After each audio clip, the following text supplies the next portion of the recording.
Horror कहानियाँ थी। डरावनी पत्नी। फुर्सतगंज नाम के एक शहर में मंगत अपने परिवार के साथ रहता था। मंगत की पत्नी सुनीता ने अभी कुछ महीनों पहले ही एक सुंदर बेटे को जन्म दिया था, जिससे अब मंगत की जिंदगी खुशियों से भर गई थी। सुनो, बच्ची और घर का काम दोनों एक साथ करना मुश्किल हो जाता है। फिर काम में देरी होती है तो आपको भी दिक्कत होती है। क्यों ना हम कुछ समय के लिए किसी को मदद के लिए रख लें।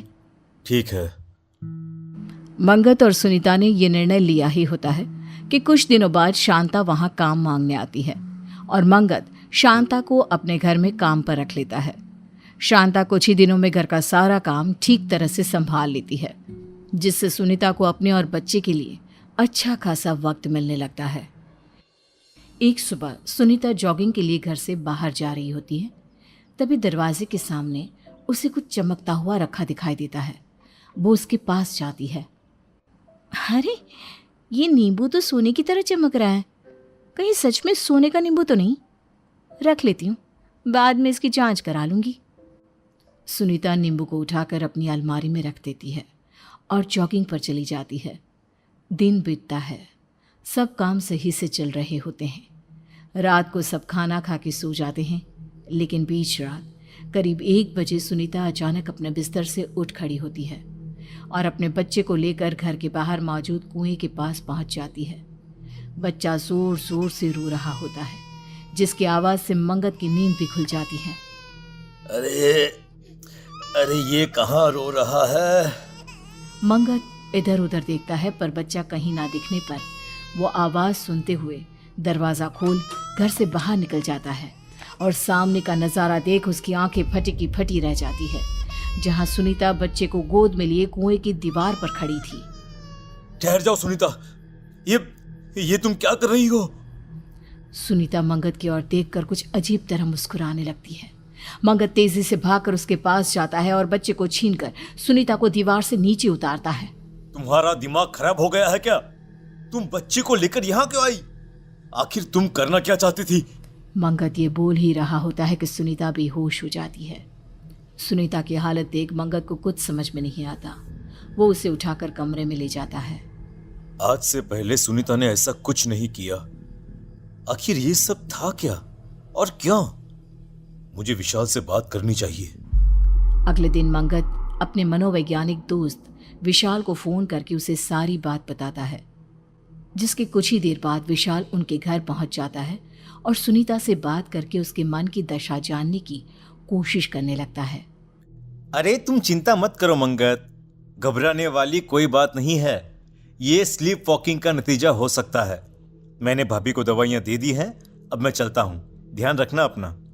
विशाल वहां से चला जाता है, जिसकी कुछ दिनों तक तो सब ठीक रहता है, लेकिन फिर एक शाम जब मंगत ऑफिस से घर लौटता है तो अपने कमरे का नज़ारा देख उसके होश उड़ जाते हैं, जहां सुनीता ने एक बड़ी रस्सी पंखे से बांध रखी थी और दूसरा सिरा अपने मासूम बच्चे के गले में बांध रही थी। सुनीता, अरे तुम पागल हो गई हो क्या? आखिर तुम्हें क्या हो गया है? तुम हमारे बच्चे की जान लेना चाहती हो क्या? हटो यहाँ से। मंगत सुनीता को धक्का दे बच्चे को गोदी में ले लेता है, जिसके बाद एक बार फिर सुनीता बेहोश होकर गिर पड़ती है। मंगत उसी वक्त विशाल को फोन कर घर बुला लेता है। विशाल, मेरी तो कुछ समझ में नहीं आ रहा। आखिर ये सब मेरी जिंदगी में क्यों हो रहा है? न जाने अचानक सुनीता को क्या हो गया है। वो बार बार अपने ही बच्चे की जान लेने की कोशिश क्यों कर रही है? अचानक भाभी को पड़ रहे इन सब दौरों का रीजन तो मुझे भी कुछ समझ में नहीं आ रहा। लेकिन तुम फिक्र मत करो, मैं कुछ सोचता हूँ। बस तुम बच्चे का ध्यान रखना। विशाल सुनीता को एक इंजेक्शन लगाकर वहां से चला जाता है। शांता, मैडम की तबीयत कुछ ठीक नहीं। आज बच्चे को तुम अपने पास सुला लो। मैं सुनीता का ध्यान रखता हूँ, ठीक है? बिल्कुल साहब, कोई दिक्कत नहीं है। शांता बच्ची को लेकर अपने कमरे में चली जाती है और सब सो जाते हैं। लेकिन करीब आधी रात होते ही अचानक मंगत को बच्चे के जोर जोर से रोने की आवाज़ सुनाई देती है।